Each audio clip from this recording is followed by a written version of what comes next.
right? A fine Mohawk to you all. What was that? That's from The Simpsons, isn't it? Sideshow Bob says it when he's going into like the Republican Party meeting. They're all greeting these others saying Mohawk or something, and he comes and says, a fine Mohawk to you all. That one. Weird thing is, though, I don't know what you're going to say, like how you introduce the thing. So I'm always like, I'm always going to do this time because you never tell me. So it's like, I wonder how you'll just like break into it, and I'll just like ease my way into your conversation, like. But yeah. There's your answer. Wasn't expecting that one. Anyway, 10 reviews, 10 minutes. Mr. Dan Tomlinson, welcome back. Hey guys, how's it going? They said fine. It was rhetorical, Stuart. It was rhetorical. Right.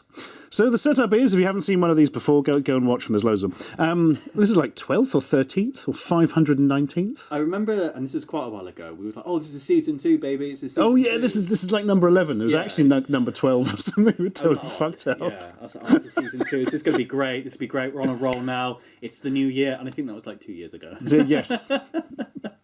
But we're back. But yeah. There are 10 items you have picked at random. Well, probably not at random. You probably thought about it a bit, I imagine, from the Garage of Nightmares. And you will throw them at me one at a time. Yes. I don't know what they are as yet. No, and I expect very thorough analyses of these items. But a thorough analysis that lasts only one goddamn minute. And that's the challenge, people. That's the aim. That's it. And if I do it correctly, nothing happens. But if I get it wrong, nothing happens. Nothing we do on this channel has any impact on the real world. And that's the peril. That's the peril and also the joy. It could almost be construed as a life lesson in general, in a way, like an analogy for life. A life wasted, perhaps. Yeah, absolutely, absolutely. Speaking of which, let's get going. Right, I'm going to set the old phone timer up. Waiting to begin. 5, 4, 3. Oh, I reckon I've got to get that in Poundland. 2, 1.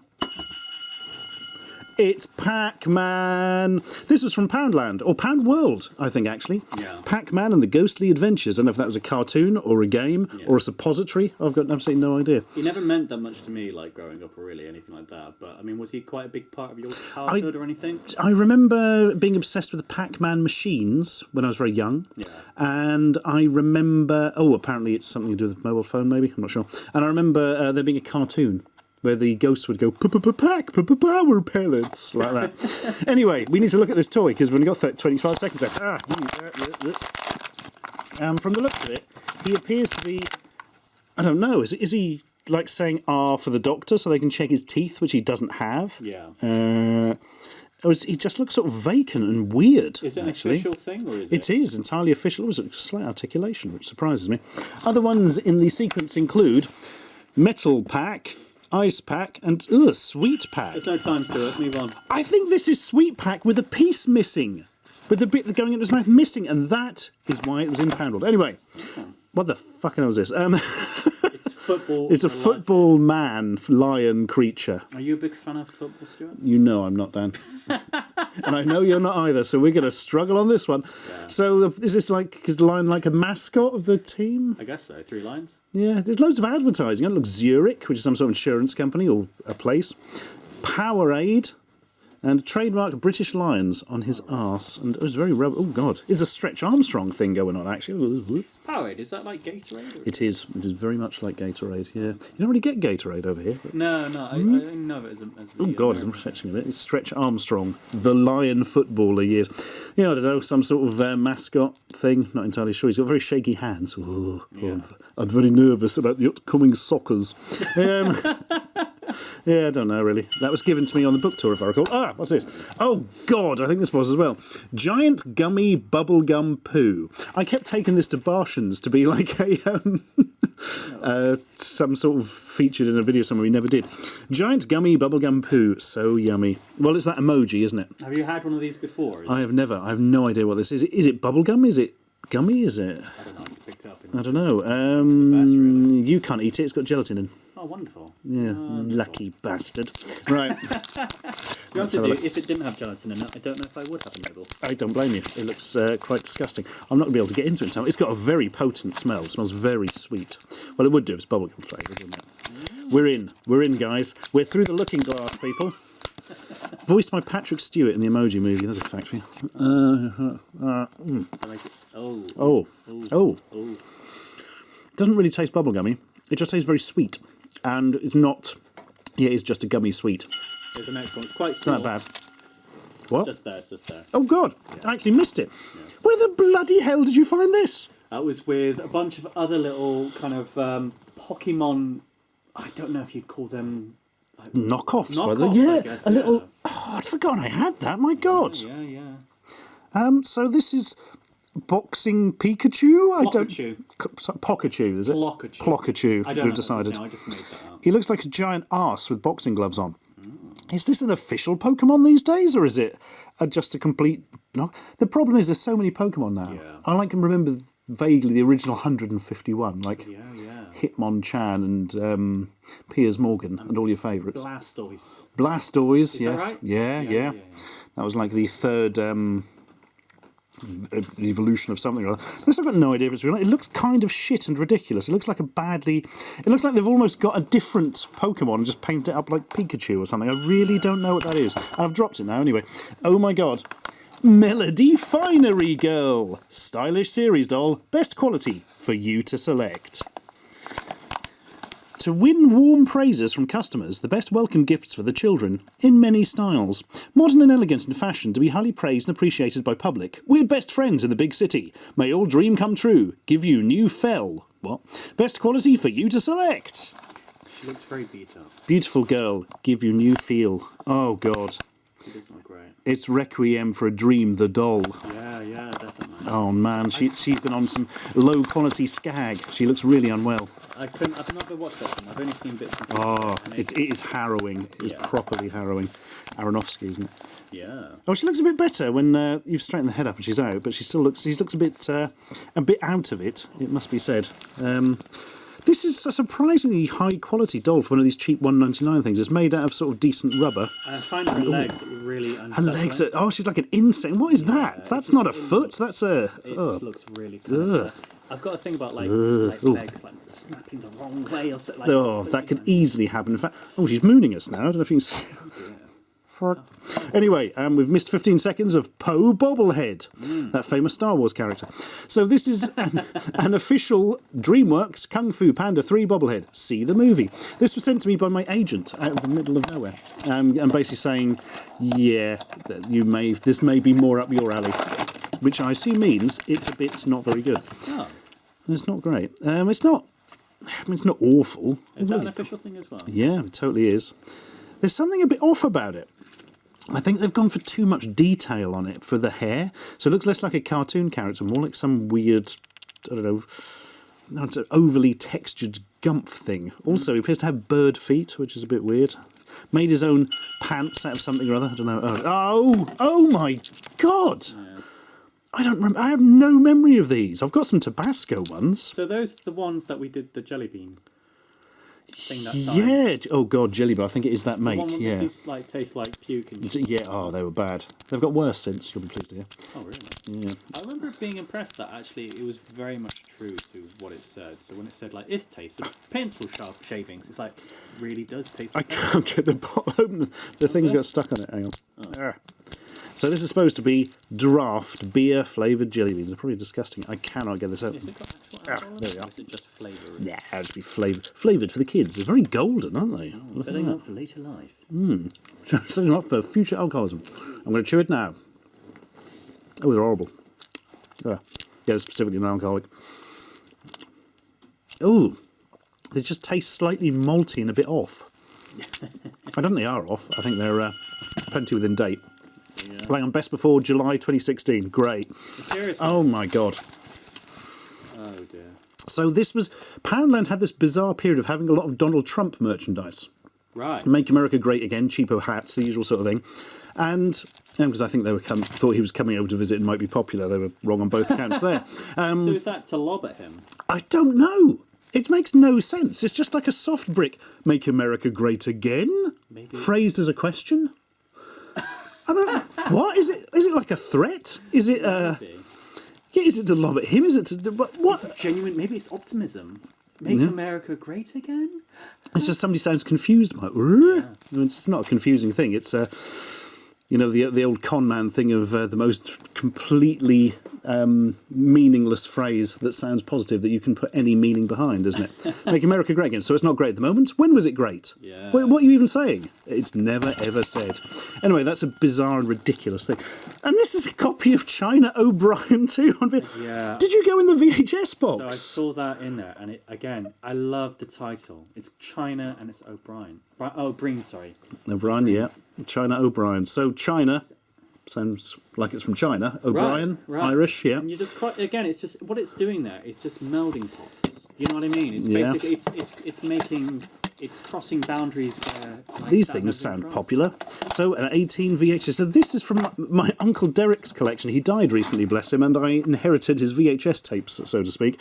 I'm passing him on to a shop that sells such things because he had some interesting ones from the early 80s that they might be able to do something with. But yeah, this is one of the other ones. My God, she's a sheriff of the town, but she doesn't need a gun. She's a girl without a father and a woman without fear, a martial arts master with a score to settle. In the past, she swore against violence, but she learned that sometimes survival can only be achieved by force. Now she must stand around with a gun in her underwear, because that's the way the world works. That was late. That was really Everything's late. ruined. Sorry, Oh no, it's the end of it now. Yeah. In our Sequelizers podcast, we put her in the sequel to The Matrix. Really? Yep. Oh my God, Yu-Gi-Oh! 2 WAPs. I don't know what that means. And 1 laser WAP. I don't know what that means either. There's a collection of 160 WAPs from Panini. Wasn't WAP Wireless Access Protocol, which was a way to get onto the internet in the early days of mobile phones? Oh dear. Oh no, I can't get into it. Yeah. I never quite. I thought, isn't Yu-Gi-Oh like? I mean, I don't know, but it always came across as just a kind of way of buying into the whole kind of Pokemon thing at the time. So yeah, kind of. It was a proper card game. It's quite a good card game. But unfortunately, it's one of those collectible ones where you have to spend money to get different things. So the laser WAP is presumably the see-through one with glitter in. Beaver Warrior, Launcher Spider, and oh no, this will be the laser one because it's foily. Dark Magician. They're just lumps of... What do you do? It's got nothing to do with the card game. I don't know, but I just want it. And also, the thing didn't go ding, ding, ding at the end. No, I think that was me. You've ruined everything. Oh no, that wasn't me. No, that wasn't me. I did.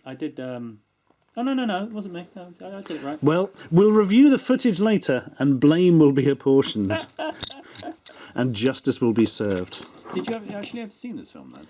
I've never seen that or China O'Brien. I might have seen China O'Brien the first one, but so many years ago I don't remember it at all. Fair enough. I might have seen that one and don't remember it if I saw it when I was very young. There were a lot of films in that box which I kind of have a vague memory of. Some of them I've seen on like films that I remember seeing the cover to when I used to go to like my local VHS. Yes, yeah. It's interesting. It's nice. A bit of a nice blast from the past kind of thing. I tell you what, it's a short film, only 82 minutes. Oh.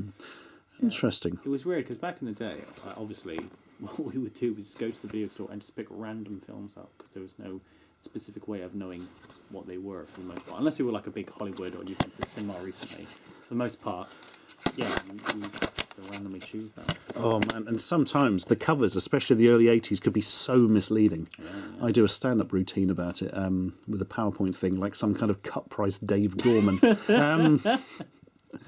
But yeah, this. So I was trying to work out when this was released, and it says 1993, but that seems to be a copyright for the video release. I'm going to look it up. Do you want to have a guess what year it came out? Oh, this one. Yeah. I would have said late 80s, but I'd probably say late 80s. I'd say 80. I'm going to say 88. 88. Okay, that's quite late. I was going to go for. Oh no, I suppose I'm going to go for 80. Do you know, I think 88 is actually a really solid guess, but I'm going to go one shorter, 87. Okay. So that is China O'Brien. And it's going to take forever to load. Oh God, I've got the bloody internet turned off on it, so we didn't get annoying messages during the video. Oh. Right, we found it. Oh no. No. Oh no. No. It's a bit later. China O'Brien 1 is 1990. So China O'Brien 2, she was in a lot of kung fu films. Was she like quite big in the Chinese? Again, is it actually? So what is it? Is it an American film or like? Yeah, I believe it was. Oh, okay. Yeah, just sort of kung fu type film. China O'Brien 2 is also 1990. Released the same year. Wow, that's That's He had a lot of footage left over from the same shoot. that's very likely just it. yes, or they literally shot them back to back. I would have thought, yeah. Crazy. Some very slightly oddly sort of picked imagery on it as well. You've got this sort of jumping on the back of somebody. It appears to be a bloke as opposed to Cynthia Rothrock, but I'm not sure. Man being pulled from behind, maybe. Cynthia in garters and stuff. And some more kung fu stuff going on. Sexy Cynthia. Yeah. She's sexy, but dangerous. Watch out, gentlemen. In 1990, that was the most amazing... I'm not sure what this guy's face is doing here. Oh. He's actually reading the text, I think, and he's just really confused by how it's appeared in midair. I think he was moving forward and he's been literally there's a text in front of me. I might keep an eye on this video and see if people are interested in old VHS, and I could do a video just going through. Yeah, definitely. Like those videos where there's all the DVDs I've bought at random in those mystery boxes. But it would be Uncle Derek's collection of... Alien Private Eye was in there. Alien Private Eye? Alien Private Eye is a film which I don't think was ever released on DVD. It was only ever available on VHS. These days, I'm sure you could download a digitised copy somebody's done. Yeah. But if we wanted to watch it on the original VHS, it could be done. I remember... For me, I never at the time really cared too much between the difference between DVDs and VHS. So I used to always kind of stick with the VHS because it's always taken me a long time to kind of move forward. Like I'm not really that into technology, so even with phones and stuff, same thing. Like, I don't really care for them. It's like they serve a purpose, but I don't go beyond love to what they're needed. So it took me years to move on from like VHSs to DVDs, and I remember being quite cynical, thinking DVDs they won't catch on. Listen, It's going to be like video CD or wax cylinders. Come on, guys. Do you know how much effort it would take to transfer everything onto a DVD? They're not going to do that. Little do I Anyway, know. here's a 4K Blu-ray. Enjoy. Yeah. And the weird thing was, when they did that with 4K like Blu-rays, I had the same attitude. Everything's on DVD now. We don't need to move on. It's like, come on. But you were right about mini discs. This is definitely Sweet Pac, and he's supposed to be like eating a sweet that's going in his mouth, but they've not given you the other part. Oh, so that's interesting. He just looks like a nut job. He's breathing his bad breath on everyone. And these things were naff. I don't really Yeah.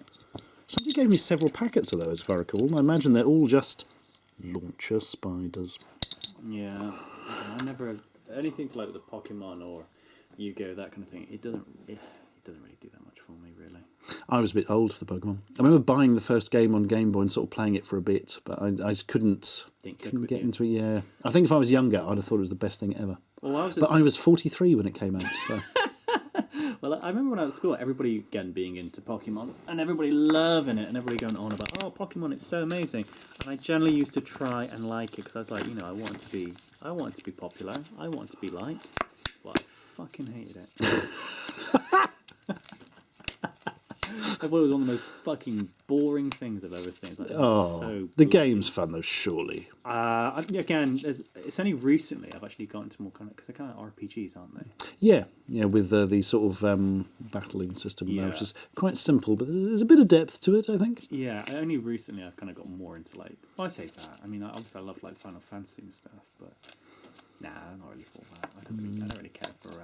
Yeah, I do feel I missed the Pokemon boat on that one. What was your kind of cartoon kind of thing that you really liked? Transformers, robots in disguise. Autobots wage their battle to destroy the evil forces of Piers Morgan. Was there like any other comics? Any other like cartoons? Yeah, I love Transformers. I like Mask. I know of Mask. I don't think I've got a load more Mask toys to do a video on. I did the other one like over a year ago, but I kind of been putting it off because once it's done, and I don't have an excuse to keep the toys anymore. Fair enough. Do you remember that cartoon where it was about? This is going to sound really vague and probably I'm going to lose it here, but it was about this kid. used to fly this golden eagle. The Mysterious Cities of Gold. Yeah. Children of the sun, your time has just begun. And it would only Esteban. it would only work in the daytime. It was something weird. Something to do with sunlight or something. It needs the sun to fly. You can't fly it without the sun, you fool. Something like that. That was the end. But I couldn't. Do you know what? I've got the vague memory of the intro and just that general concept. Everything else was just a complete fucking mystery. Searching for the cities of gold. That's probably massively out of tune and key, but yeah, they did find him at the end, I believe. But I never really saw that one. I remember it being on, but I don't ever remember really watching it. I think the problem was it was a very episodic one, and I'd kind of missed early episodes. So, going back to what we were saying earlier on about like going into VHS shops and just buying, like renting random like VHSs. I remember with the Guyver series. Did you watch the Oh, I never have. I think Kaminsky is a big fan of the Guyver. Yeah, I remember renting those out. I'm like, oh my god, these are amazing. They were so much fun. They're so cool. Because I was a big like into manga back when I was a kid. And I remember where it got to the point where it was a really pivotal thing in the plot, where it's like, oh my god, it's all gonna kick off, and it's like they ran out of money apparently at the studio. They never completed it, they never finished it. But I've been a kid and obviously not having access to that information, it's like, I can't wait for the sequel, boys. It's gonna be a fucking great. It never came out, and again, you don't tell us at all. It's like, oh yeah, what happened to that? Oh, that's why. It still doesn't actually exist. Oh, that's why my. Everything is ruined. Yeah. And that happened with Dungeons and Dragons cartoon. They never like made the final one or something, but you can read the script online. The guy who wrote it leaked it out or something. I can't remember the details of that now, but I do remember buying the entire set of the Dungeons and Dragons cartoon for like £10. Yeah, I never. To be honest with you, I didn't realise. I thought Dungeons and Dragons was like.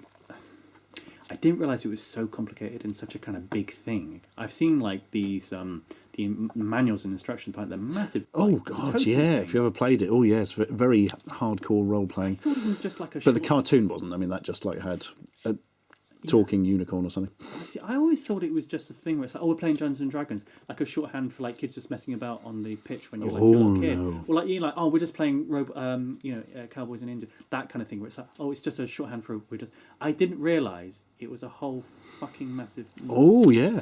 Yeah, it's proper stuff. Yeah, proper stuff. Proper stuff. That's proper stuff, that. It's serious business, guys. Serious business. I'm not very good at it because I can't take it seriously for long enough. I'm terrible at that in many things in life. Yeah. Well, fair enough. I mean, again, it's these legs are freaking. Yeah, I for one welcome our new insectoid overlords. Anyway, we should probably go and eat something now. Yeah, definitely. Actually, you know what we should say, Dan? That we've forgotten? That we're going to live stream a bit of a chat in 2 days' time. So if people have enjoyed us chatting nonsense, come chat with us on this very channel. I feel like the way you said that was like in The Ring, where it's like, you've got 6 days. You got 6 days. You're going to hear a phone call. It's like, you've got 2 days. You got 6 days, then she crawls out of your television. My legs. Oh, God. I've got to say, this is very high quality for one of those. I mean, the legs are freakish and spindly. They're like Salvador Dali's elephants. Oh, that's freaking cool. There's a reference for you. But anyway, 2 days. Yeah, 2 days. For more.